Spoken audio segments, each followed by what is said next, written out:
Hi, I'd like to welcome the throngs of people that are here tonight. But I think the most important thing, it's not about quantity, it's about the quality. And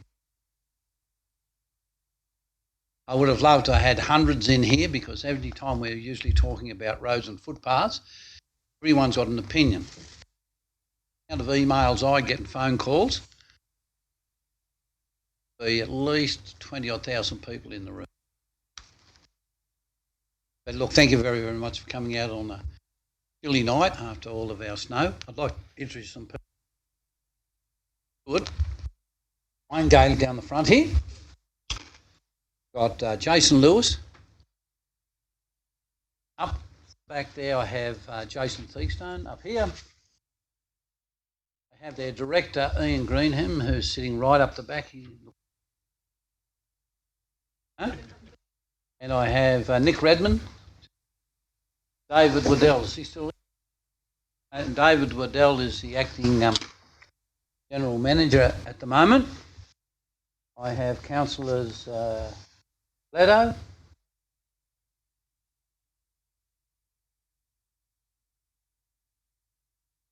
Mana. So, sorry, the important one sort of records everything and takes the picture.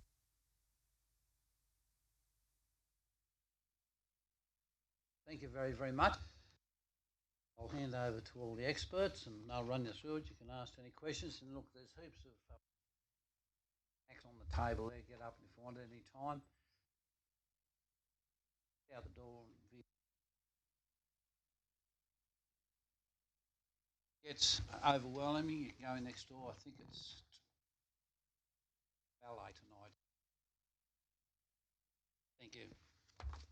Thank you, Mr. Mayor. Yes, welcome everybody to the Roads and Footpaths Workshop for 2019. My name's Wayne Gailey, as the Mayor said. I'm the Works Manager here at Orange City Council. Jason has been introduced before. He's actually the Transport Asset Engineer. And Ian up the back there is our Director of Technical Services. I'll hand over to Jason in a minute. Jason's going to run through our presentation today and we'll have the presentation and we'll open up to some questions at the end. We're happy to take questions on the presentation as we go, but if there's any inquiries about specific locations that we haven't already talked to you about, we might have to take those on notice if we don't have the information at hand tonight. We are live streaming this workshop over the internet, so if you ask a question from the floor, I'll just repeat it through the microphone, myself or Jason, just for the benefit of people watching at home. Just some housekeeping, just in case of emergency, staff will assist people to evacuate the building and will assemble over in the Civic Square. Okay, so without further ado, I'll hand over to Jason to take us through the presentation.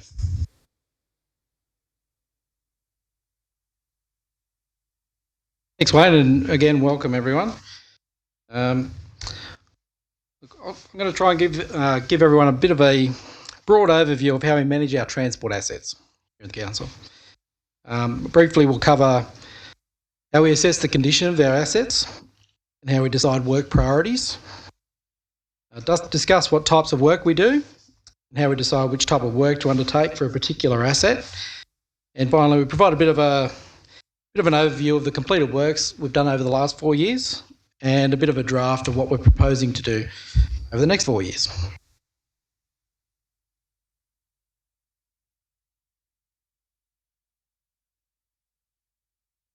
You flick that for me. I guess we start off, place to start is, well, what do the community want?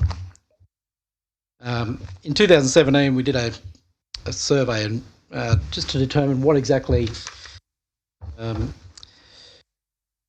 people would like council to address. What are the big issues, hot issues as it were? Unsurprisingly, the number one issue we had was the secure water supply. However, closely followed behind that is our transport infrastructure as being the second highest priority that people would like to see dealt with. That's where we come in.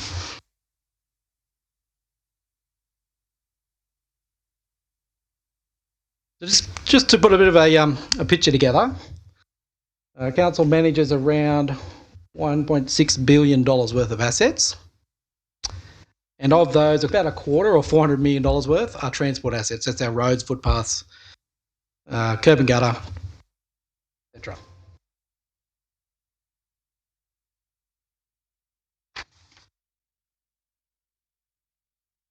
Now, how do we go about managing all those sort of assets and making sure that they're in a condition that the community expects? Essentially, we routinely assess them, measure the road and footpath conditions using scientific and visual means, apply some predictive modelling, then helps us to establish a bit of a plan of likely future asset conditions of what assets are going to deteriorate quickly, which ones we need to repair quickly. It gives us information on what we need to repair, how we can do those repairs and when we need to do them. Just on that, and for everyone's benefit, with our asset management plan, we're looking at least 20 years into the future. So that's why predictive modelling assists us in making sure we've got the best spend that we could possibly have over that time period. Thanks, Wayne.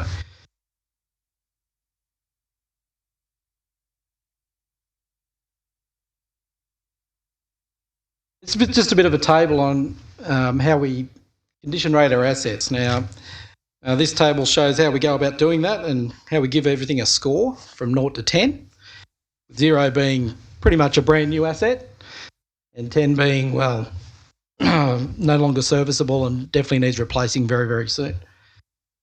This system's called the Maloney system. It's widely used in Australia to categorise most assets that councils deal with. RMS uses it as well. And of course we use it to rate our assets based on our conditions. Just go into a bit more detail of what that all means a bit later on. How do we go about inspecting our assets? I alluded to the fact that we do some scientific inspection every 5 years. Now that happens to be due this financial year. That's done by an external consultant at the specialist area. If I just flick forward one, just for a moment. So we get these guys to come out, very specialist piece of equipment. They'll measure certain things as how much potholing, how much damage, how rough the roads are, take a full video of all of the assets. It's a very extensive study and they feed all that data in together. And if you go back to that previous table, it'll give us condition ratings for all of those assets. We rely very heavily on that information to guide our decision making. Now, in addition to that, there's another layer of information because it's only done every 5 years. We have our own assets team who go out and visually assess our assets on a regular basis. You see there the timeframes are noted. We do the NDR and subarterial roads, which are very busy roads, every month. They're assessed. The CBD streets are done every 3 months, and you can see the others there, from so on and so forth. These are done using essentially just a tablet, iPad, and those defects can be mapped, put onto a map, and we record that data, keep the data, and use it also to feed into our assessments to determine which assets then need to be fixed, have large numbers of defects and need repair. In addition to that, our road crews will use that information to guide them in terms of which defects need repairing. They'll go out, they'll follow the line, follow the dot, there'll be a defect noted, they'll go and fix that defect.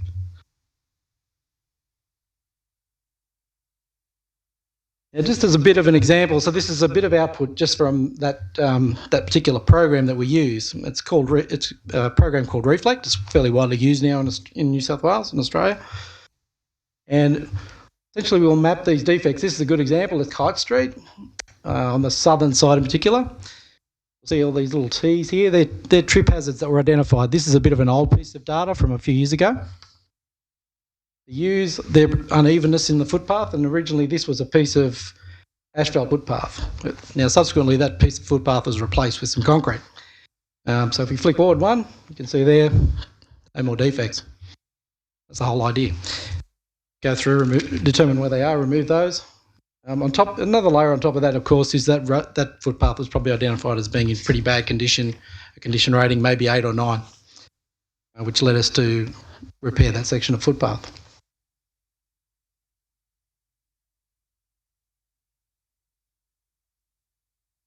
We divide our roads up into a bit of a hierarchy. So ones that are more important need to be treated differently to ones that have less traffic. So essentially this is a bit of a map. It doesn't show some of the outlying areas, but you'll get the general picture. The ones noted in red here, they're our state roads, and they're maintained by the RMS, not by us. We do provide a little bit of assistance, but only as requested by them. But they're the state roads. So that's the Mitchell Highway, Escort Way. The blue lines, we call those sub-arterial roads, and these are roads which have got pretty high traffic volumes and some fairly high volumes of heavy traffic. Such roads as we've got the NDR Cargo Road and Forest Road as well. So Burrendong Way. The green lines, we call those collector roads. They have slightly less traffic than those sub-arterial roads, but they still have moderate traffic volumes, maybe not so much heavy traffic as well. But they pick up all the outlying traffic and distribute the cars and so forth into the residential areas. A few of those include Hofer Road, Huntley Road as well, Dalton Street, Leeds Parade, and there's quite a few others here, other ones here as well, Banjo Patterson Way, etc. The pink lines, industrial areas, lots of heavy traffic, lots of industrial traffic. They need to be treated differently for obvious reasons. The orange lines right in the centre here, they're our CBD streets. Those ones have very high traffic volumes, however not a lot of it is heavy traffic, predominantly just bus traffic, light commercial vehicles and garbage trucks and the like. And all the remainder, which you can see, they're very faint yellow ones. They're our residential streets. They're all categorised into a grouping as well. Bit of a breakdown there of all those different types of roads and how much of each one of those we sort of have and we have to look after. There's around 480 kilometres of road which we need to look at and look after, and that equates to our $400 million worth of fair value. Now that fair value would be essentially what we'd need to spend to replace every piece of road in the state that it's currently in. Replace it with a new one, but some of those roads are maybe inadequate for current traffic volumes because they were built a long time ago, but that would be the cost to replace them now. We certainly wouldn't do that if that wasn't the appropriate replacement method. It's just to value the asset itself.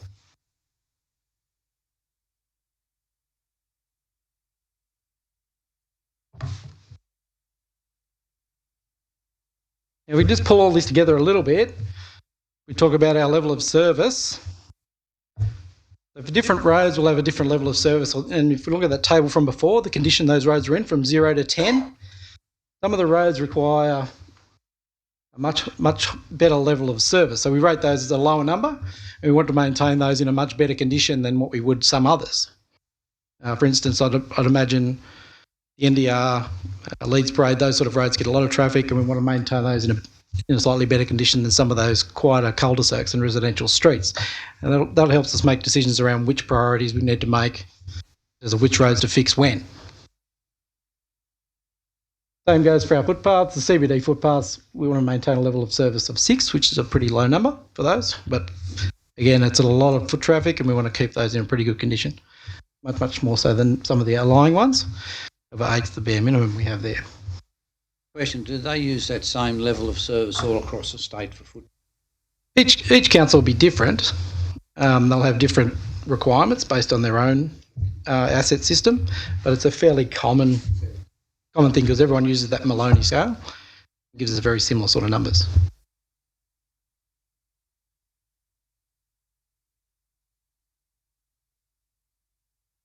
So you're probably wondering what condition is our current network in? Excuse me a second. Another stupid question. No stupid questions? No footpath means no. It hasn't got a footpath. No, because that would be brand new. Well, some of them are new, but they're a week old. Oh, we don't note any assets as being zero, all right. which is, completely new.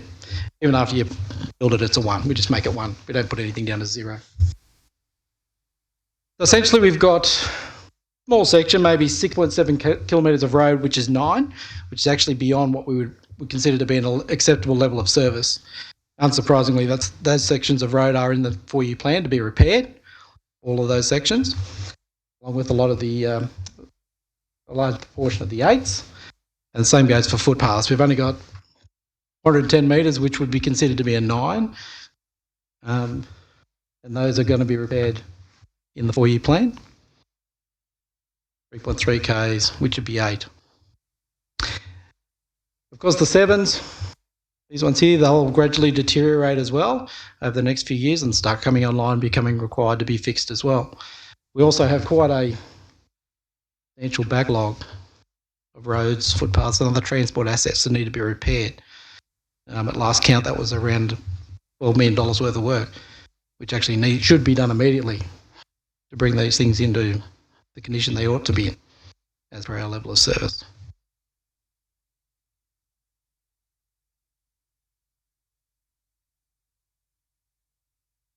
Okay so far, everyone? Making sense? No? I'll keep going? Yeah. So how do we decide on, how do we prioritise these works? Because there's a lot of them that need doing now, but how do we decide which one over another one? Essentially, we take the current condition, work out its required level of service, just work out a quick ratio, and the ones that are most in need are the ones with the highest numbers. The ones with the higher requirement, we prioritise those, do those first, and work our way gradually through the list and start knocking off the ones that need doing. Not quite as simple as all that either. We don't just fix the worst roads with all the money we have. In parallel with doing all this rehabilitation work, we also do a lot of preventative maintenance work. It involves things like resealing roads, major patching, repairs, some other maintenance works which we do. You'll often see roads being resealed and wonder why are we resealing those over others. The reason for that is it's preventative work. We can identify that those roads, if we reseal them now, we can get another 10, 15, even 20 years out of them, as opposed to leaving them and maybe they'll become a major headache and a repair requirement in a few years' time. We need to balance out doing preventative work along with rehabilitation work and repair. Footpaths, it's a little bit more complicated. There are a lot of issues to consider when we determine. Zoom that out. It out again? Yeah. Thank you. We need to take into account a lot of other factors when we're dealing with either replacing, remediating or even building new footpaths. Some of those factors maybe include foot traffic volumes, pedestrian safety, proximity to schools, the CBD, aged care facilities and the like, links to other locations where they provide important links, transport links, the condition of the footpath and any other existing defects. It's not an exhaustive list, but they're the key elements that we'd look at. And there's a little bit of a matrix and a tool which we use. Top one being for requests for new footpaths, and we consider all those factors. The ones below are ones we're just developing at the moment for a 10-year footpath plan for ones that need to be remediated with our ongoing budget.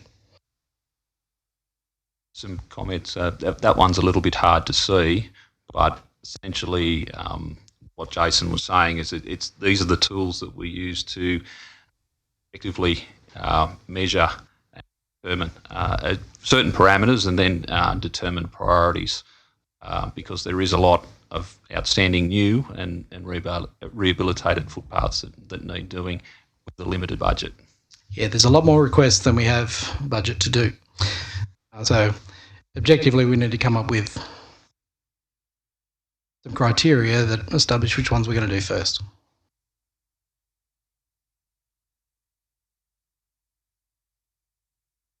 What types of upgrade work do we do? You can see most of these most of the time going on. Obviously, I've alluded to the fact that we can reseal roads and resurface them. It's very preventative. Oftentimes, we won't just go out and reseal a section of road. If it's a bit rough, there may be some sections which need some repair. We'll go and do some patching, some repair work before sealing, and then it renders that asset then suitable for the next 10, 20 or so years, depending on how long those seals may last. We can often get quite good lifespans out of them by doing some simple remediation work before we actually put a reseal. Some rehabilitation works include just simple asphalting. We may mill off surfaces and put asphalt surfacing on. In conjunction with that, we may want to stabilise the existing pavement materials if they're of a poor quality, just to render them a little bit better are suited for the purpose and to provide good support to the asphalt.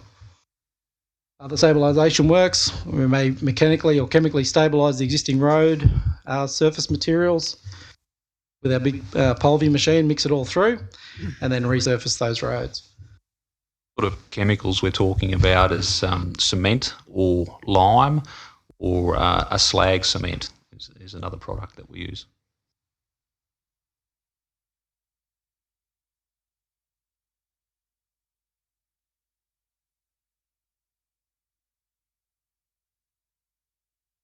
We received $350,000 from the state government last year as part of the Growing Stronger Communities grant program for footpath, new and upgrades of footpaths. We don't get a lot of money for this type of rehabilitation work on our own network, but upgrades through resources for regions, things like that. For Forest Road, for example, we received $1.5 million from the state government for that. From the federal government this year and for the next 5 years, we're getting in the order of $720,000 per annum through the Roads to Recovery program. Recovery in the weather which we've experienced in the previous few years, how much would you estimate we do need to comfortably conduct those repairs and upgrades which you've discussed? Federal.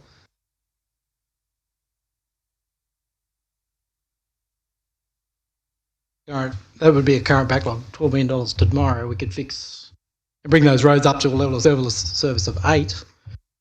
Fix those ones that are 8 and above. What period of time would... No, well, I don't think we could. It might be interesting for everyone here. They reckon the backlog road repairs. I mean, just help me here. Was it 4 billion or 40 billion across Australia? Yeah, it's quite interesting. It's billions and billions and billions, and now it's what'd you say, 20? Well, but Ian would probably be able to give it. Just say the last 2 years, how many million have we got from the state and federal governments in grants?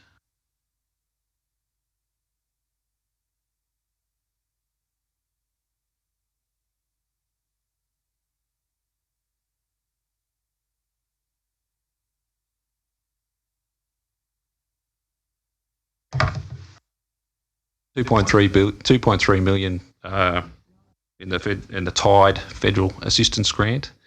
Yeah.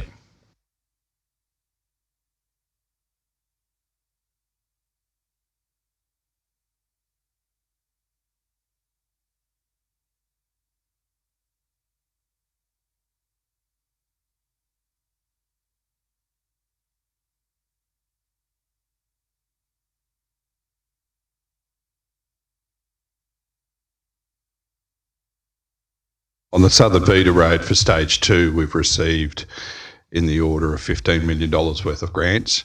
That's a mix of state and federal government grants. Stage 3 is fully funded by the state and federal government to the tune of another $6 million. And that's up to final design stages now. And also for Stage 4, we've got $4.5 million. So if you add those up, we're talking around $25 million just for the Southern Feeder Road that we've received in the last 1 to 2 years. So that's tremendous effort.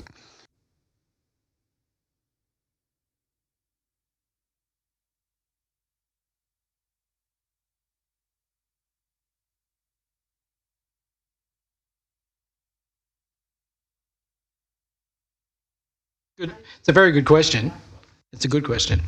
A lot of those factors, and perhaps a lack of funding in the past. Well, yeah, there's two factors. One, local government actually maintains more roads than any other road authority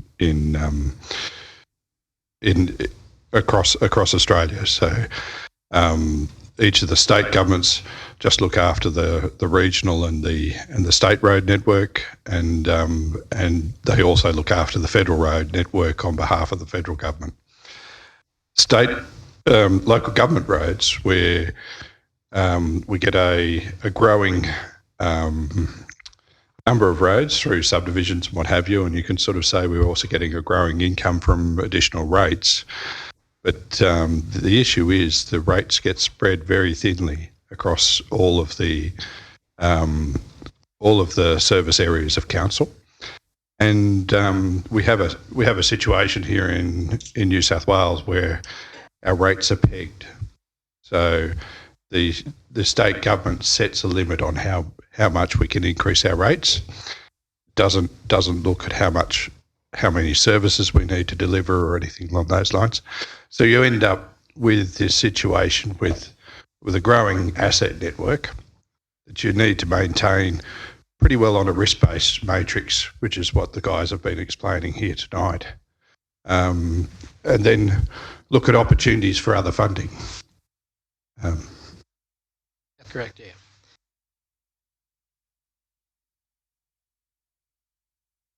We would be fixing them. Yeah, Yes. the backlog wouldn't be there. If the money was there, the backlog wouldn't Backlog be would there. be greatly reduced, yes. We work away at it very quickly. Yeah. Also, our asset management plans and asset management strategies are on our council intranet system. So if you ever want to look into those and have a look at some of the detail that's in those reports, they're worth reading.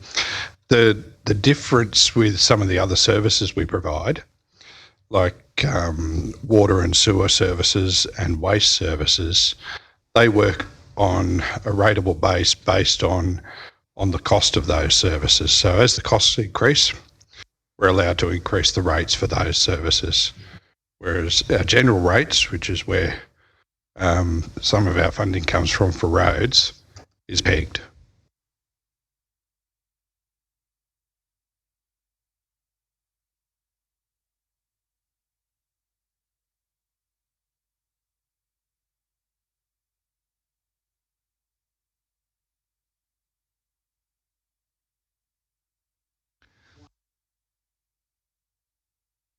So it was 410 metres of condition 9 footpath, and Jason, correct me if I'm wrong, I think that's the Forest Road. Predominantly the Forest Road section, and there's Forest a few Road. other small sections of footpath as well, which contribute to that. So we've actually got that listed for construction this year.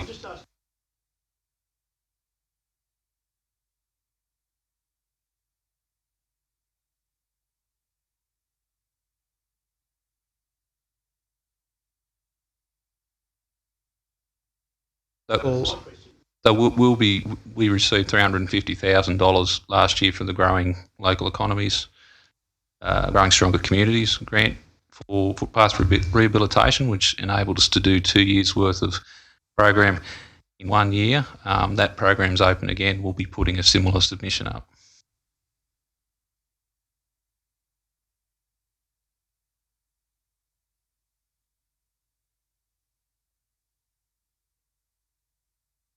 So just coming back to this now, and some other types of upgrade work. So reconstruction, road widening. We've done quite a bit of this sort of work out on Forest Road recently. Lots of road widening, trying to widen that road out to a 10-metre formation, more commensurate with its usage. Essentially, this sort of work involves putting it from scratch. We've got to dig out what's there. We maybe recycle a bit of what we have, do some overlaying and the like. But the widening work, we're starting from scratch, building on top of those to improve it to an asset which is suitable to today's traffic volumes and traffic types and quantities, getting heavier trucks, small trucks, lots more road transport. Yes?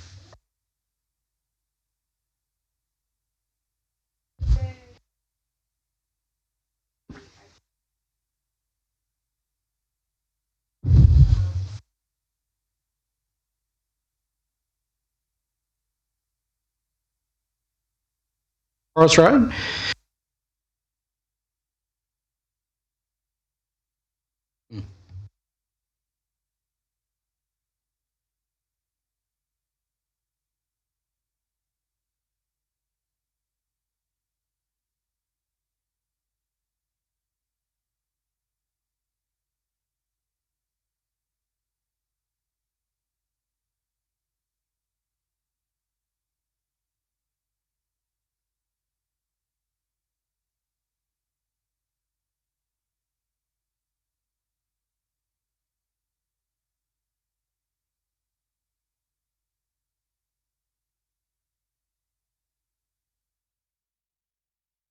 There is provision, sorry if I may answer that on your behalf, Jason. Yeah. There is provision for widening in the future on Forest Road.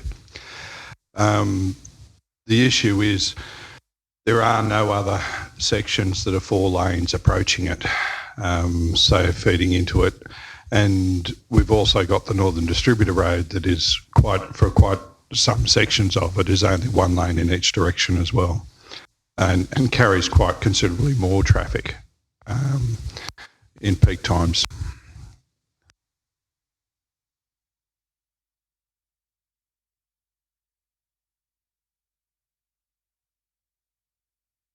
You mean the one on Forest Road?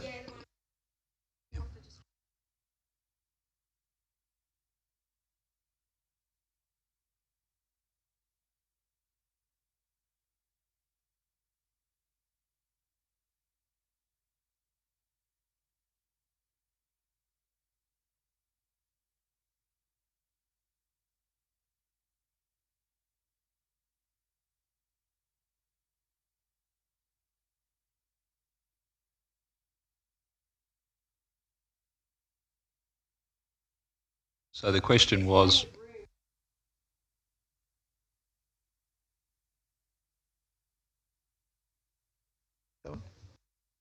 so the question was why did we put a set of lights in at the Southern Feeder Road and Forest Road intersection?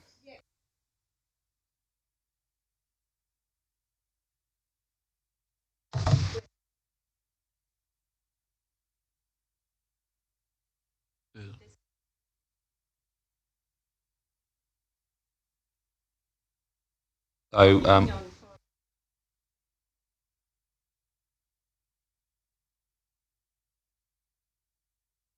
when we decide when we look at an intersection like that one, we undertake a traffic analysis to see what type of facility can service the not only the traffic that is getting at the moment, but the traffic into the future. Around about they have their uses and they have their place, but at a certain volume of traffic, and it has to have traffic generally equally coming from each direction.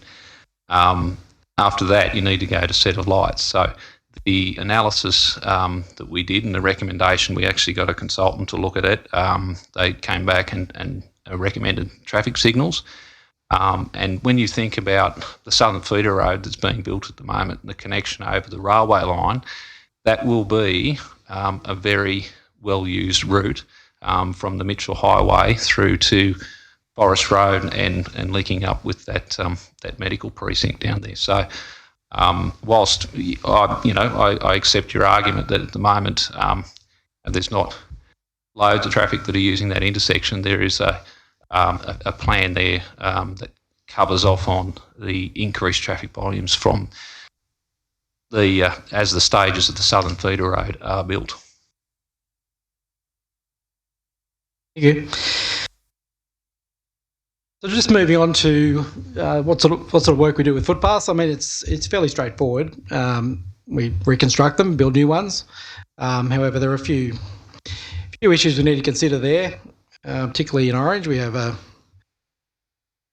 great tree-lined streetscape. The trees do cause us some problems from a construction of footpath point of view, so we need to deal with those appropriately by either realigning footpaths, moving them to different locations, or putting in appropriate construction joints and the like to make sure that the footpaths can deal with any tree movement into the future and so forth.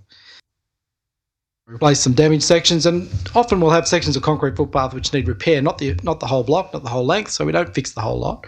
Just fix up those panels which need fixing because the remainder of the asset's in good condition. And in some cases we will reconstruct asphalt footpaths. It's one of those things we're trying, we don't particularly like doing, but in certain areas it's appropriate, particularly if they're heritage type areas or where sections of footpath are quite wide.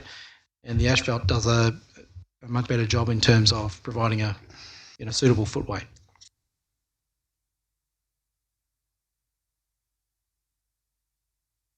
What sort of decision making do we use to pick which treatment we're going to use? There's a lot of things we need to consider. How much it's going to cost, very big and important factor, of course. what type of road we're dealing with, type of traffic volume, and that'll often lead into things such as making decisions around whether we're going to use asphalt surfacing or we're going to use no flush bitumen seal type surfacing. So the suitability of a particular construction type for a location, safety environmental issues, the required pavement life. It may be a bit of a surprise to everyone to realise that pavements generally across Australia are designed to last 20, 25 years. That's how long they last for. Sounds like a really short period of time, but everyone is in the same boat, and that's what they're designed for. They don't really last that much longer. Or they need reconstruction, replacement, or rehabilitation. I often hear, why don't you build it to last? Well, we do, but that's how long they last. It's like a car. Your car doesn't last 100 years. You've got to replace it after a while. It wears out. Roads are very similar.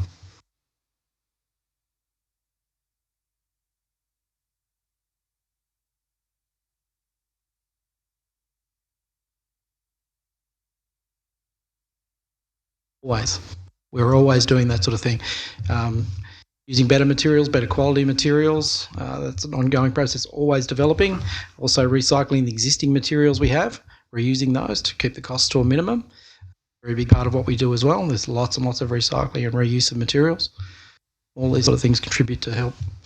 And also an industry push to divert part of the waste stream into road making materials. So there's some very exciting trials going on at the moment with soft plastics in the bitumen binders.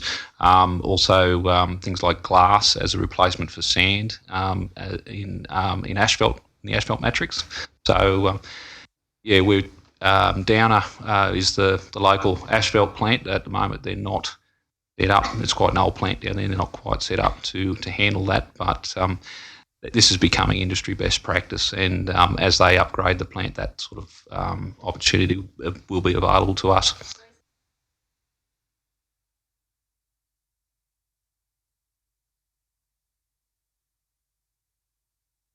So they'll be upgrading their plant anyway. The research has said that we're not ending up with a second class product from incorporating diverting the waste stream, incorporating these products. We're actually ending up with a better product. So they're actually getting a better and more saleable product out of this process.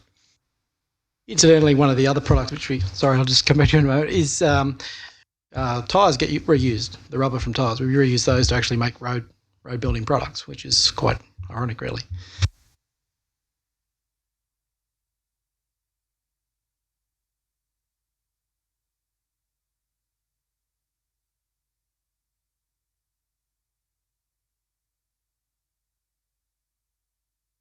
Correct. Yeah, absolutely correct. We do consider that, and all of those things. Yes, they do need to be considered. We try to maintain suitable grades at new pram ramps and so forth, where at all possible the geometry allows it, and even where it doesn't sometimes, we try and make that happen by building gutter bridges and the like, so that we make grades that are appropriate to those sort of vehicles, as well as you say, removing those lips and those steep little inclines and the other things. Yes, there are plenty of standards, Australian standards and stuff that we definitely try and comply with for all those new bits of work, and when we remediate old bits of work as well. If I may, I might just say too, we have an ageing and access committee that meets monthly, that's represented by all community members, visually impaired right through to in wheelchairs and a whole range of cross sections, and they bring a lumber of those issues forward. We try and prioritise them, obviously, and there's continual work there. I know I'm saying a bit of work around to nursing homes, footpath, and coming out of that to get into a taxi or say a car, things like that. So that's continually ongoing, but in a lot of. Sure.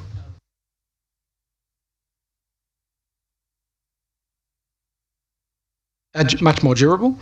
They would last on a good day up to 100 years before they need to be repaired and replaced, whereas asphalt 10, 20, 30, so forth years. And then concrete's much less susceptible to the environmental conditions. Majority of the issues with footpaths that we have in Orange is due to tree roots. And we find that we can manage tree root regrowth under concrete footpaths. We've got a system that we use around trees that provides a hinged joint on the concrete footpath. So in effect, it allows it to lift, and rather than do that, so you've got a trip, it actually lifts and does that and slightly opens up instead. So yeah, we think, and with the asphalt though, it'll just bulge and create a problem, and they're hard to see as well, unless we paint them. A few of the other considerations in terms of what sort of treatments we use are the natural soil conditions and natural ground conditions. Unfortunately, in Orange, we have not the greatest soil conditions. It's wet, really poor quality soils. In fact, Orange is located on a very ancient geological formation, way down the bottom of the geological timeline. As a consequence, those soils are broken down over millennia to a state that they're in really poor shape. Plus, we're on Blackman Swamp, a lot of water leads to us having very poor soft soils, hence we need to build very thick pavements to accommodate any movements underneath. Other things we need to consider are geometric design constraints. The road levels, we can't just keep building roads up and up and up. They've got to fit in with the surrounding environment and be sympathetic to the surrounding ground surfaces, and we need to drain them appropriately as well, so we don't want to induce flooding and so forth. There's also lots and lots of surfaces underneath roads, so there's a lot of optic fibre and electricity and whatnot under there. So we also can't go to China with our road pavements because they're very costly to remove. Bridge over. Yes, correct. And other things, as we discussed earlier, the roadside environment services people's driveways. When we build a road and find that they can't get their car in their driveway, it's not real smart either. So we need to make sure those geometric considerations are taken into account.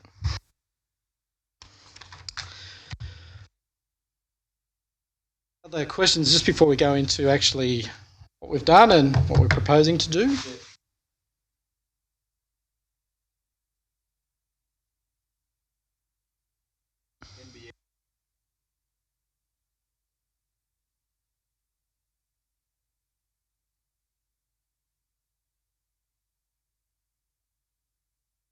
Good question.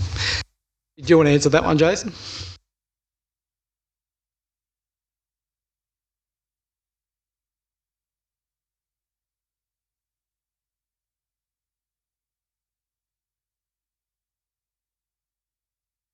Sorry. The NBN are responsible, or the services are responsible for reinstating the footpaths or the road or whatever they dig up to a as was condition. There's been a history of, let's say, the NBN or Telstra cutting trenches through the footpaths. We're certainly onto it now. We have an actual position that chases these up and makes sure that all the reinstatements are Mickey Mouse now.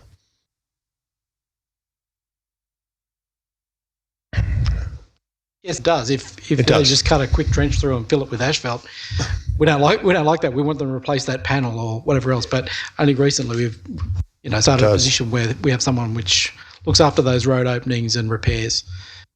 Or then it's a little bit ad hoc and wasn't really looked after that well.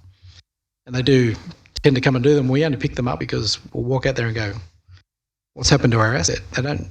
It's very hard to get that communication sometimes. Tend to be a little bit of a law unto themselves in that telecommunications industry.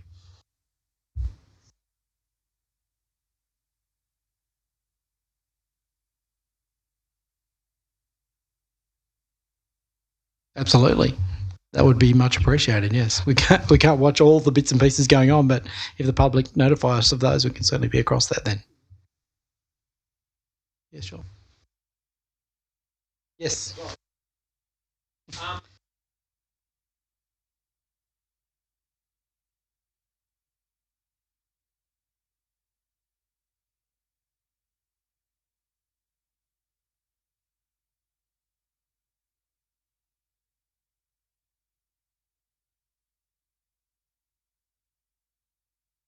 You're talking about when there are services cut through and the like?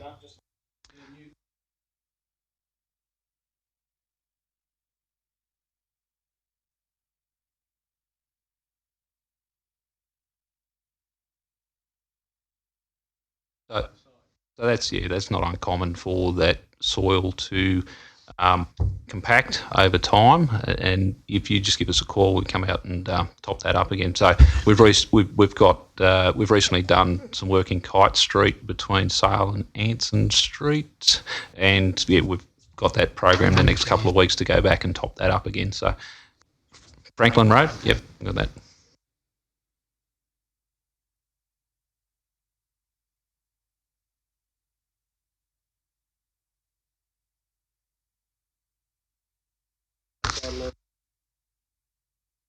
You'll be pleased with what you see on this map in a minute. Is there any reason why when they cut the footpaths or build the footpaths, they don't like put conduit in there and seal it on both ends so they don't have to dig it up? Yeah, it's a good question. I think oftentimes they don't even know they're going to put those services down there. Like a lot of them are, particularly not so much recently, but in the past, the NBN wasn't even thought about when a lot of those footpaths were going in there. But I'm assuming that now that it is thought about, they're upgrading now, but I'm assuming in another 20 years' time it'll need upgrading again, so they're going to have to cut all those footpaths again. I just wonder why they wouldn't have piping or conduit under there and block the ends off so they don't have to dig everything up, just feed it through again next time. I'm just know why that wouldn't occur. It does happen to some degree. Beside the other stuff, I'd imagine, in the vicinity, I mean, I would assume would happen. You'd have it right beside the existing stuff. Yeah, at the moment, a lot of the work that's being done, a lot of the applications that we see, because they do notify us that they want to do the work. They're normally fibre to the premise connections, because the rollout's been done generally, and now there's businesses and private residents that are paying the extra to get that fibre to the premise. So not everyone's going to take that up. There could be 2-3% of the premises in Orange that are doing that, but that is the majority that I see coming across my desk at the moment. They accept that they're going to have to pay for a bit of the infrastructure to be replaced, rather than have that forward thinking and put the conduits in under when we're going through and doing the footpath construction. Yes, also that information can get lost in time as well, and if we've done it on one or two streets and Joe Blow contractor turns up, well, he's not going to be aware that these facilities are in place. Their standards change also from year to year, so that the 50 mil conduit that you put in today won't meet their standard in 3 years because they've changed. Right in there, where we do have the opportunity to design around the NBN, such on Shirley and Stage 4 of the SFR, have designed in sympathy with the NBN.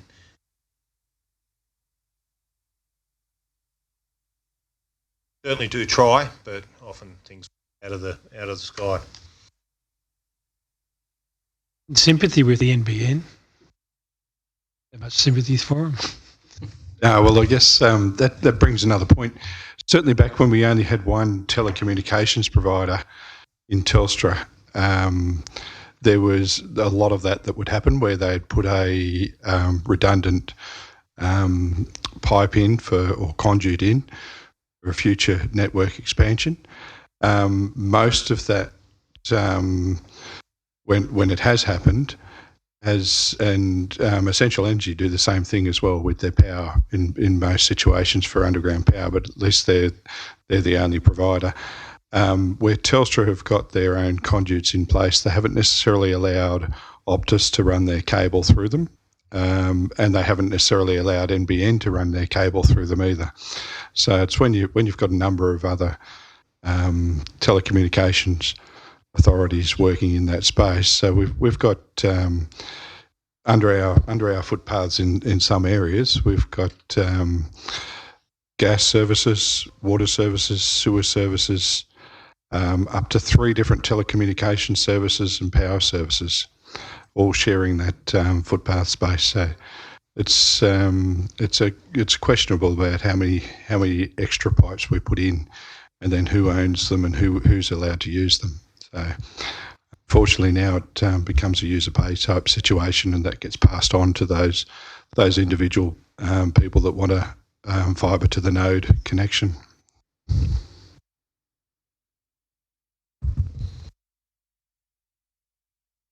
Sorry, I might just add that as it's certainly something that we're going to have to bring those players to the table when we go through our CBD upgrades, because whilst digging up a footpath, out the back of, say, Nile Street somewhere might not be so much of an issue, if we've just laid our last paver or whatever on, down Summer Street, the last thing we want for somebody to come and dig it up. So,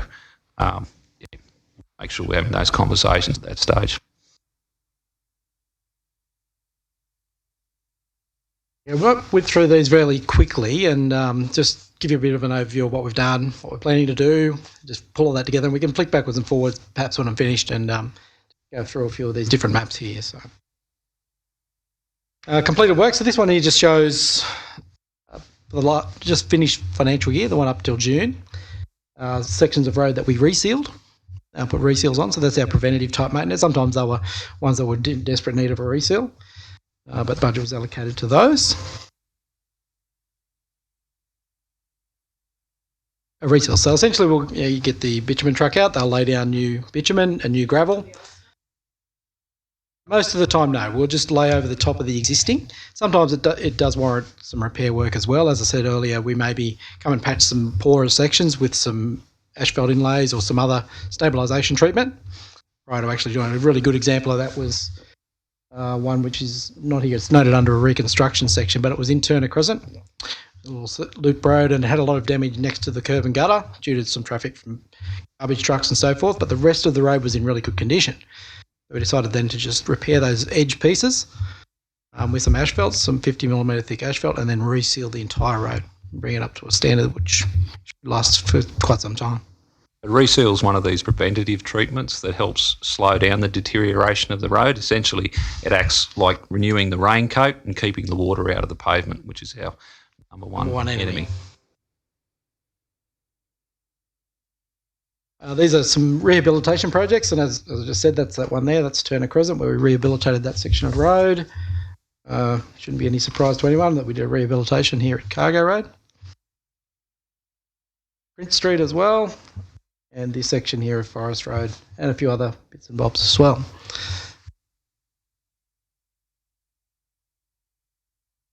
Footpaths. So some of these are new, some are renewal.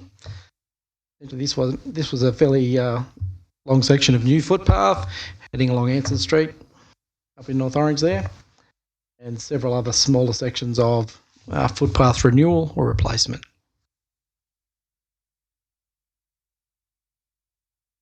That's around $700,000 worth of work. It doesn't go real far, but so our cost to replace, pull up asphalt footpath and replace it can vary anywhere between $110 and around $210 a lineal metre, just depending on what services we have to deal with, how heavy the tree root damage, how big the tree roots are, that sort of thing. So yeah.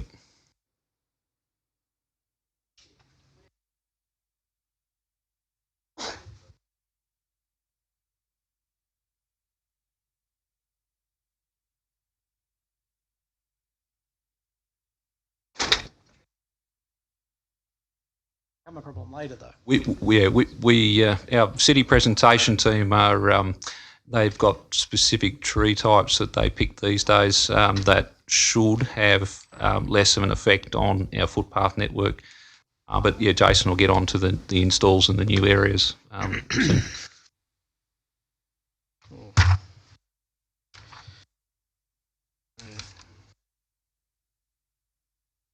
What's scheduled this year, and then we'll go across a few other bits and pieces in terms of looking a little bit further forward as well. A bit of a listing of some of the projects we're looking at doing this year. These are ones that are pretty much within our budget, accepted budget, and they will be happening barring any unforeseen circumstances. Southern Feeder Road, Stage 2, 3, and section Stage 4 is subject to receipt of some additional grant funding, which is required to fund the remainder of that. The new roundabout on the NDR with intersection of Weirmaker Drive and Hill Street. Barrendong Way, which is currently underway, the section of work there between Robinson Court and the NDR. Some upgrading of Forest Road, much extending from the piece of work we've done recently, heading further south out towards Cadia Road. And, really substantial need of being repaired and remediated. A couple of new roundabouts, one on the Hill Street Matthews Avenue intersection, which does see a lot of traffic, and we need to improve the safety there. It's actually what we call a black spot. These days it's called the Safer Roads Program. Same goes for the one on McLaughlin and March Street. It's had quite a few accidents over the years and needs to be rendered safer. Installation of a roundabout. And with Southern Feeder Road coming online, we definitely expect Edward Street down McNeely Avenue there, between McNeely Avenue, Churchill Street to become a lot busier and be utilised by a lot more vehicles down that way. So we need to upgrade that section as well.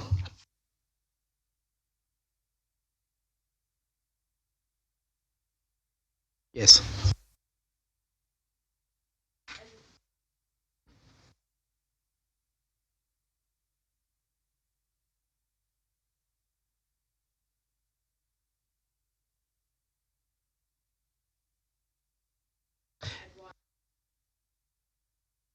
If I could go back 10 years, I could show you a picture of North Orange and its green paddock. There was no Weirmaker Drive. That wasn't really required to be where it's going to be now, but that's grown so quickly over such a short period of time. Now, created a big traffic problem, as you know, particularly off the end of Hill Street there, and the NDR itself has attracted a much, much greater volume of traffic than was originally anticipated as well, particularly heavy vehicles. It gets over 7,500 vehicle passes a day, of which 30-odd% of those are heavy vehicles. Very heavily utilised, though. Maybe we didn't see into the future quite as well as we should have. Just a few other minor rehab projects. There's a little section of the roundabout and the NDR Leeds Parade, which needs to be upgraded, this asphalt section. And we're looking at, subject to funding, doing some more sections of Forest Road. There's a section which will join on to where we've done recently, Orchard Road to Kelly Lane, and other sections over the next few years. Top of that, we're also upgrading a section of Shirley Road down near Phillips Shaw and near that 90-degree bend. The roads which was discussed in council last week, which Councillor Hamling raised, was the Ploughman's Lane between Coronation Drive and the Forbes Road. I mean, I know that's eventually going to link up, but I don't see anything here within the next 2 years to upgrade that road to a standard where people can drive without getting whiplash. It's almost a goat track, to be quite honest. Yep. So the next in Council's 4-year operational delivery plan, the construction of the roundabout, a roundabout at the Escort Way NDR Ploughman's intersection is listed in that budget for $4 million. We still have to find some co-contributions, about 50%, for that to proceed. Currently got a design with the Roads and Maritime Services, because that's a state road, and they've been sitting on that for a little while, haven't they, Jason? Yeah. So we're just waiting to hear back from them on that now. As part of that, we have to cut through the land on the corner of Ploughman's and the NDR, and it takes out a fair bit. I think it's a good sort of 400 metres down Ploughman's Lane, isn't it? Yeah, more. Yeah. I understand that, but that's several years down the track. Concern is, has there been a study undertaken on that road to give some indication of how long that road is going to hold together? Because it seems to be just patch on patch at the moment.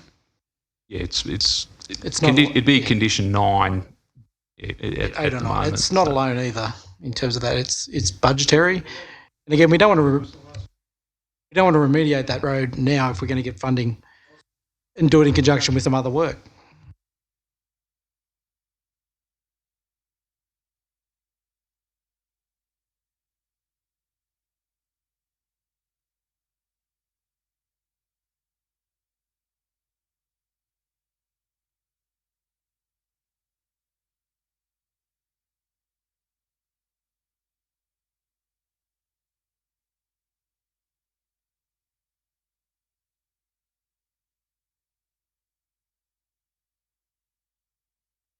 Agreed, yes.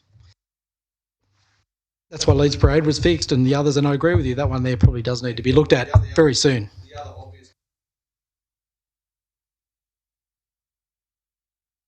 It's in the next 4-year plan too, that next section of road. What is the length between? Sorry. What is the length between? I'm assuming it's about 800 metres a kilometre between Forbes Road and Coronation Drive. The length? Yeah. Yeah, about a kilometre. About 1,000 metres. Across to Pinnacle. No, that's not right. We have the funding to go from Mitchell Highway through to Stage 2 to Elsham, and we have the funding for the works that we're undertaking now over the bridge. So that'll link from Mitchell Highway right through to Anson Street. We've got half the funding from Anson Street through to Pinnacle Road. That's Stage 4. We're looking for another 4.6.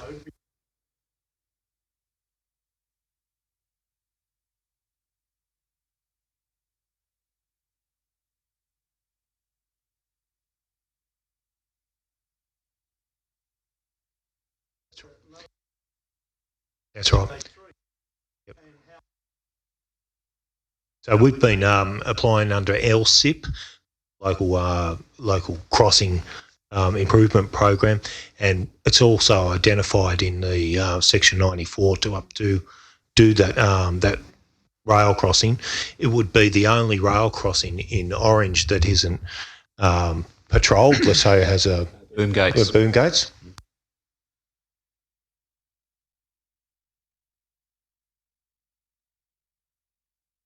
Or plan, and I can't really tell you off the top of my head when. It comes down to how much take up in land there is in Shirley that would pay for that development. But moving back to Ploughman's Lane, once we get through Stage 4, then we turn our attention up to the Escort Way roundabout and work our way south. So we have done pavement designs, geotech, a substantial work on Ploughman's Lane and the Escort Way. We're in design now and negotiations with the RMS. So we're certainly on the front foot and we're ahead of the game, just seeking funding. So, yeah, I think we've included footpath along there. On the Escort Way or up to Ploughman's? Yeah. There's that would be a shared path. So there'd be a 2.5 metre wide cycle path standard. Yep.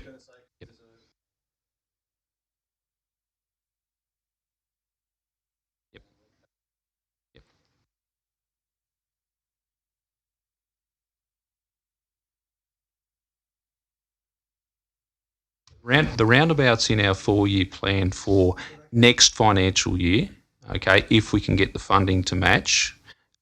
The road itself, we have no time frame on that at this stage. After the roundabout.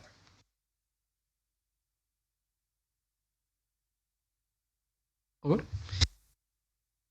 So this year's road reseals, again, our preventative works. Not all of it is preventative. Some of it is just roads that are in desperate need of a reseal, and the best option is just to reseal them because that's all we need to do.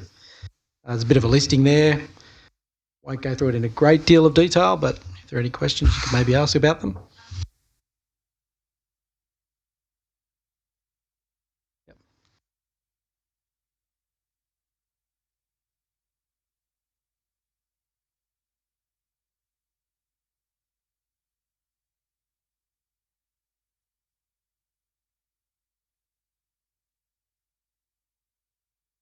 It's going to be fixed. We're not just resealing this section. I know it quite well because I've done the design. There'll be some remediation, stabilisation work, additional gravel put in, and a new surface to account for that, as well as some drainage improvements and the like.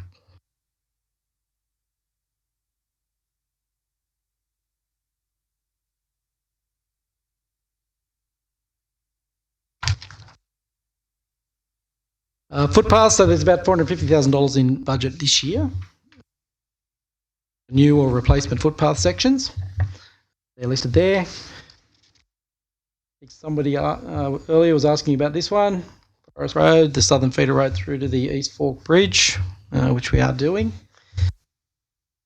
Several other ones of interest, perhaps sections of Nile Street, which are in pretty bad state of repair. That's ongoing at the moment, actually, being done. Notice we're not doing the entirety of this section because there's a small section, 70 odd metres or so, which is actually in pretty good condition. It's existing asphalt, and there's no need to expend that money just to replace it with concrete when it's in good condition as is. In addition, we've got some sections in North Orange, which the funding for these comes from previous developer contributions. That's been rolled out over the previous year, and that'll continue this year and into the future years as well. So just refer back to the previous question about getting in early to put the footpaths in new subdivisions. We need to, what we've been doing is holding off until there's a level of housing development, which about 80%, let's say, just to try and minimise the damage to footpaths through construction activities. But I know in Shirley we're looking at getting the builder to, the subdivider to put those footpaths in, and then the builders provide a bond against damage to those paths.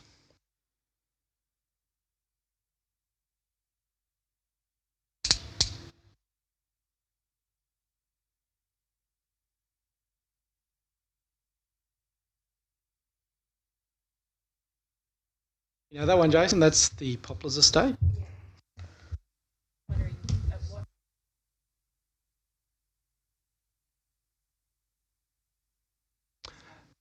Yeah, so so in North Orange, that's the later, I guess that's a later development than where you are. There was a requirement for the developers to pay a contribution, to fully pay for those footpaths where they went in. New estates like Poplars Estate and over in Wentworth Estate, that requirement wasn't put onto the subdivider at the time. So there's no funding. We have a bucket of funding that's been prepaid for those footpaths, and that's what we're spending in the North Orange area. And that will, any new releases, that will be the norm.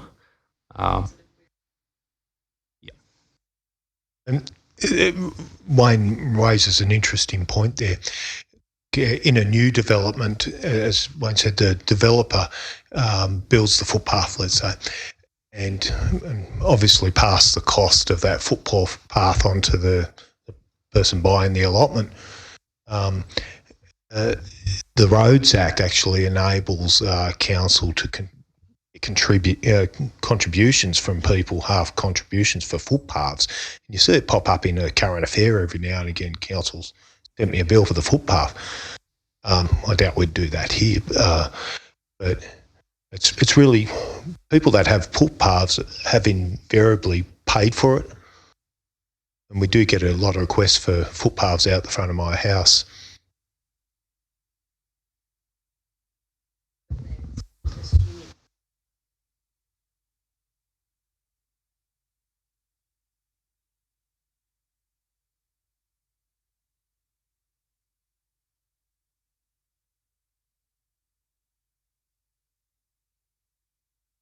Keep asking. I guess the backlog is quite substantial. Talk about backlog again. The amount of footpaths that are not there is quite substantial. So when we make decisions how to spend the limited amount of budget, we're using tools like those spreadsheets we showed you before, where we try and work out what gives the best benefit to the whole community. So when you're looking at proximity to schools and shops and aged care facilities, safety issues, and things like that, it's that's what we've got to do because there's such a great demand. Now, I guess you can speak to councillors, and at the end of the day, the councillors adopt a budget. So, It's tough.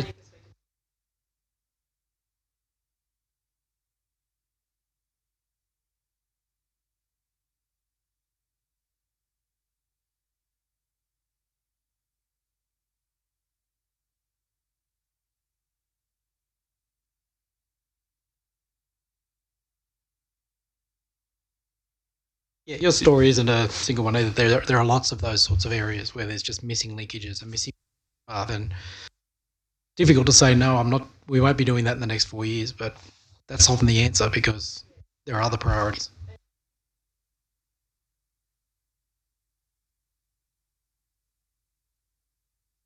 We're chasing specifically for Escort Way, Phillips Road. We're chasing specific grant programs that the RMS run, where they will fund infrastructure on their state road network. So with the roundabout, there's going to be a substantial change to that whole intersection. There'll be footpath infrastructure that will go in. At the moment, there's that temporary bridge that we put in, a bit of a gravel path just to get people safely around that intersection, but that'll be formalised as part of the roundabout. Then it's a matter of extending that up to Jonathan Street and obviously. Can I just ask a question? You indicated that there was two areas, in particular Wentworth Estate and Poplars, which weren't required to have footpaths installed at the time that it was subdivided. They're just examples, yeah. Is it mandatory now that any developer who does an area, is it mandatory that a footpath must be included, or is there some criteria? I'm just curious to know why those two areas didn't missed out at the time. Jason there. It was a decision of council back in the day not to require the developer to put those footpaths in. It's now changed. Our subdivision code requires footpaths, so we condition footpaths. Certain instances we have, let's say Shirley, there's footpaths on both sides of the road. North Orange is usually just one footpath. On Diamond Drive, it's a shared path going 2.5 metres wide that has bicycles and footpaths. So nowadays, we condition the consent for the subdivision to actually put a footpath in. Is that only based on the main arterial road which goes in there, or is that for any cul-de-sac or any street going off there? Yeah, pretty much every road. In Shirley, definitely every road, and both sides of the road. North Orange is pretty much at capacity. It's been built out. So obviously moving our focus south to Shirley now. I guess what I'm getting at is on the Northern Distributor, I think it's on the corner of Burrendong Way, there's a new subdivision going in there.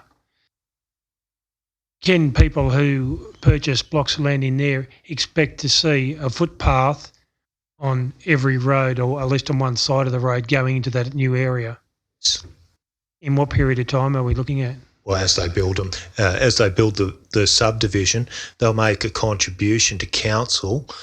In effect, they have to build the footpaths, but as Wayne was explaining before, they give us the money, we let them build the houses, and then we go in and build the footpaths so they don't get damaged while they're building the houses. Understand, thank you.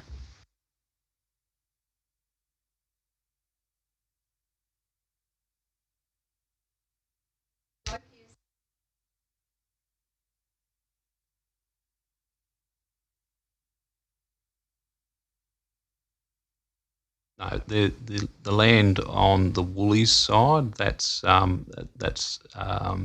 I guess zoned for future development, and as part of that development, they will upgrade the road shoulder, build the footpath, and make that connection. We're looking at a few options to make it a smoother trip up there. Just something we can do in the interim until that's brought online.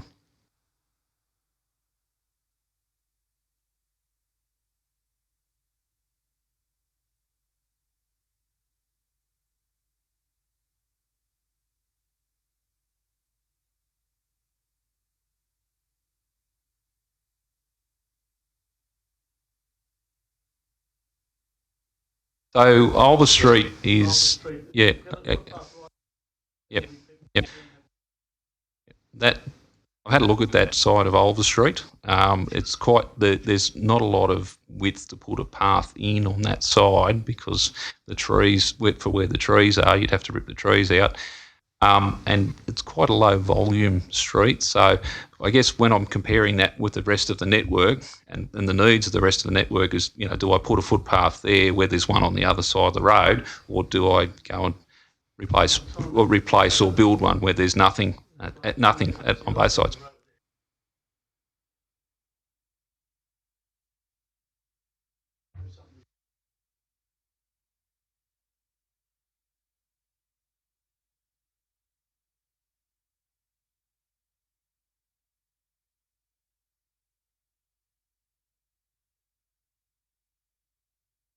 Inevitably, yeah.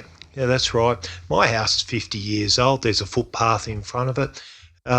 Somebody paid for that footpath, and it was the developer at the time. That cost has been handed on to the purchaser of the house. So I guess when I bought my house, I'm the 10th owner of that house, let's say, I've paid for my footpath out front. It is. It is. And that's why the Roads Act actually enables councils to seek a co-contribution for footpaths.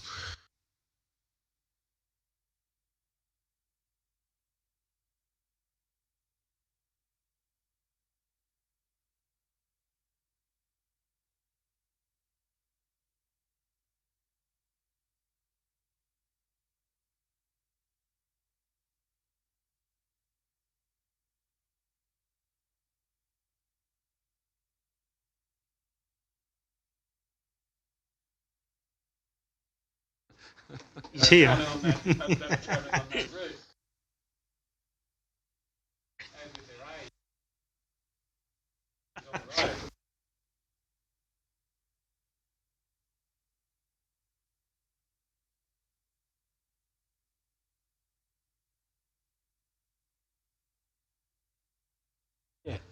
So the response, and I've written to the Oak Tree people and had advised them that when the Southern Feeder Road was constructed through that section, it would need to take out the crest of the hill there and drop it by around 600 millimetres, which then affects all the footpaths as well. The cost to put and it's a shared path that would go through there, which is a 2.5 metre wide footpath, just wide enough for a golf buggy. But to get that down to the wetlands is around $375,000. So it's not. No. But That's this year's budget, pretty much. All of this year's budget. Yeah. Right. So at the moment, the position is that it would be done as part of the future Southern Feeder Road. I understand that the Oak Tree's moved in there right up the end there and has no path. So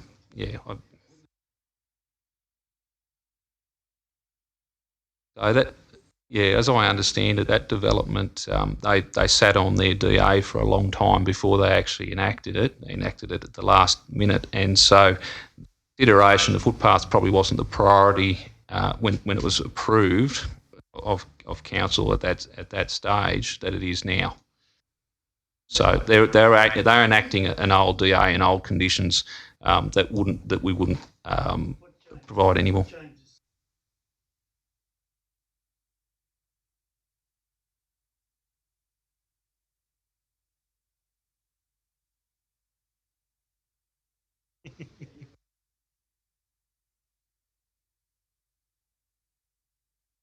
Need some traffic facilities there.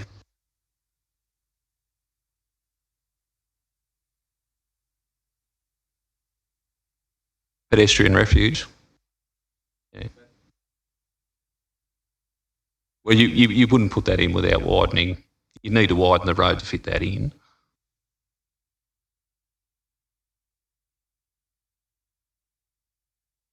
Yeah, that's right. You could still do that. There'd be no reason why you couldn't put a refuge in if it was appropriate. I guess frail and elderly people and children find it daunting to cross the road in one go sometimes. So providing a refuge gives them a spot where they can safely cross the road and then when it's clear coming the other way, they can continue that journey.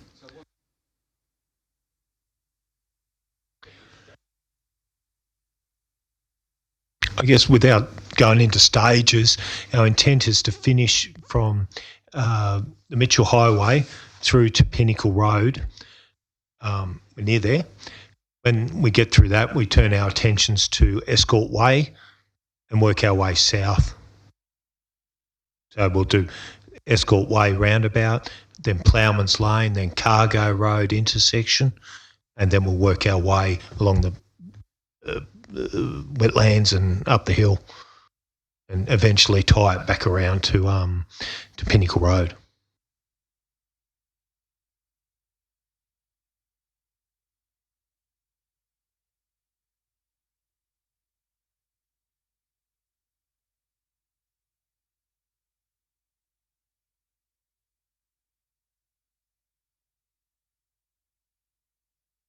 Absolutely. 100%, and that's certainly the feedback that I think council wants to hear from the community at that stage. Your Say website is generally the Your Say portal. Sorry, on council's website.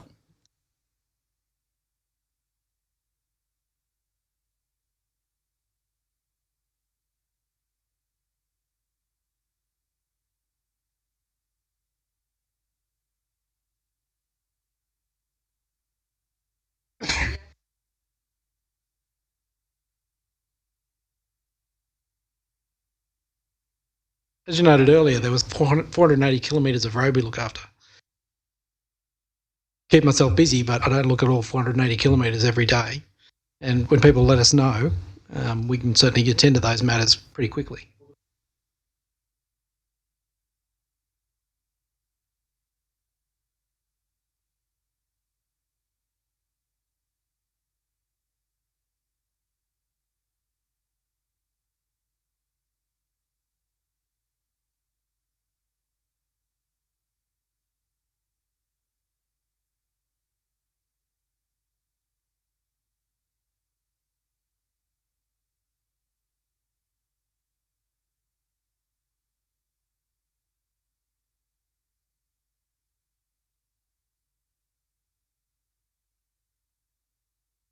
It's worth noting now, it's good to have that community level of service and community engagement. It's pivotal to what we do. But what Jason's describing here with our asset system, that also informs our budget and tells us what work we really need to do for renewals. Because often, we get selfish and we say, I want my street fixed up and I want my footpath fixed up or whatever. But the asset system looks at it from a very holistic view and says, look, it really needs to fix this up and that up and do that.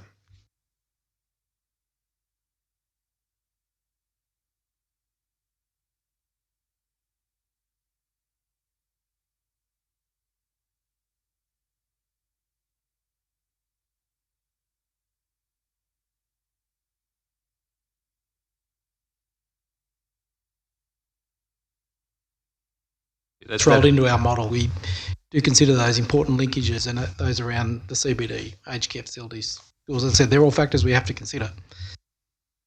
But we may not be quite aware of them as much, and maybe we could change the scoring a little bit.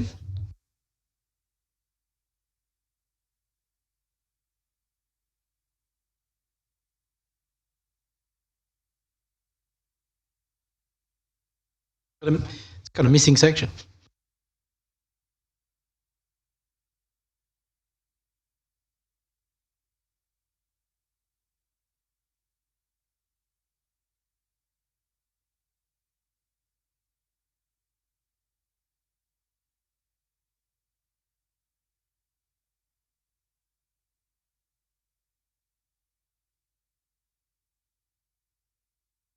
Being fixed this year.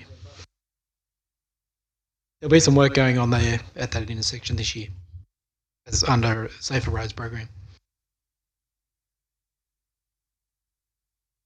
Some of the footpath work is part of that. Improving pedestrian safety, part of the intersection work, yes.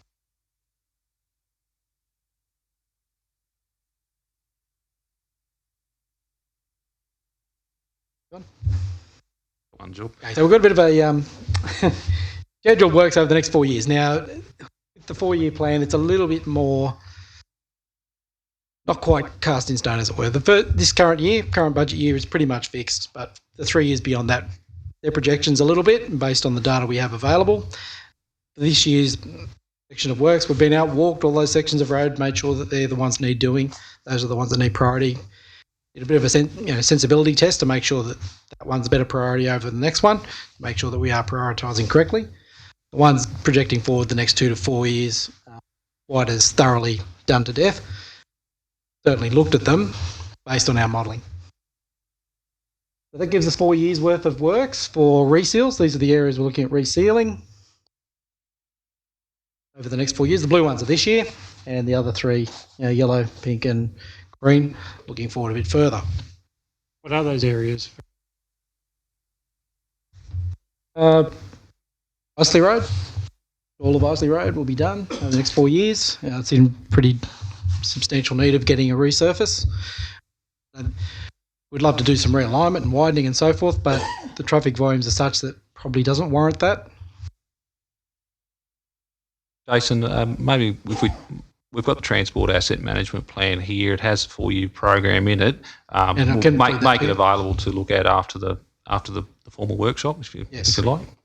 It's quite a long list, so take a while to go through. Nicole reminded me that it'll also be online as well. Yeah, available online.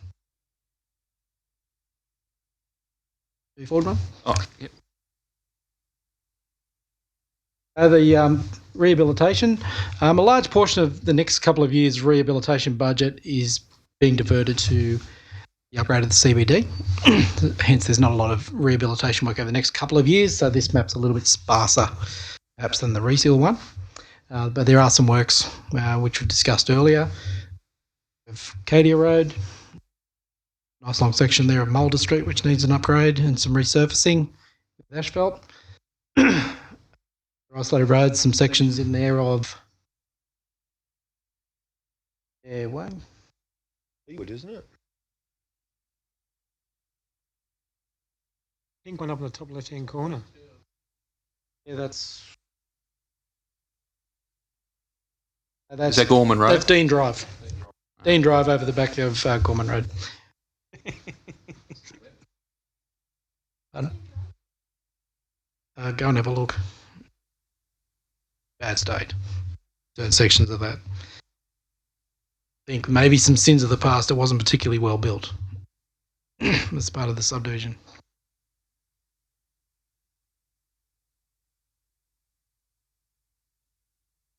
No, it's, we're still negotiating with the RMS, but it's more likely going to be a Seagull intersection. They have the ultimate say on what type of intersection there. A Seagull intersection, you're asking, is a similar intersection you have there at Forbes Road intersecting with Molong Road up at West Orange Motors.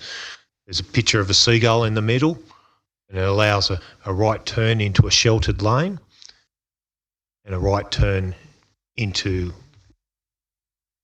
Molong Road, or Forbes Road, I should say. Unfortunately, the RMS didn't come at around about there, but there's opportunities in the future there, Councillor Duffy. Yeah. As pathways, this is our 4-year pathway program. Accelerated pathway program runs for this year and next year, but after that we're back to a more standard budget around $140,000 a year. Starts to scale back quite substantially, so we can offer additional budget funding moving forward. Regards to the budget moving forward, has there been any discussion with the government in regards to the sale of the Snowy Hydro and that billion which are going to go to regional centres? Never coming here? I think that GM question. that all goes into the bucket and forms part of their Restart New South Wales grant funding, all their grant funding programs. Same as Pulse and Wise, I guess. It all goes into the bucket and forms part of their infrastructure spend. So, as far as timeframes are concerned, of when they occur. Yeah, no, nothing at the moment.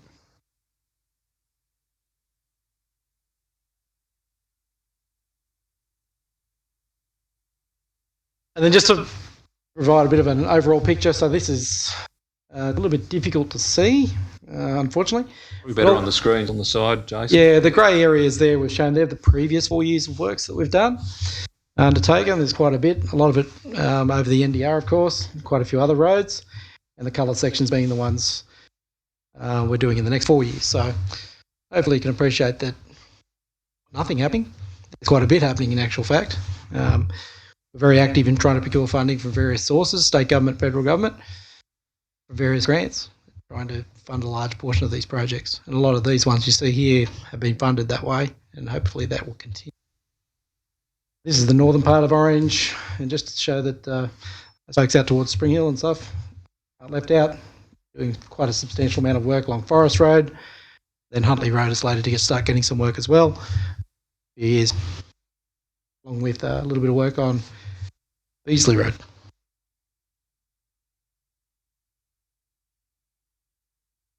That's about it.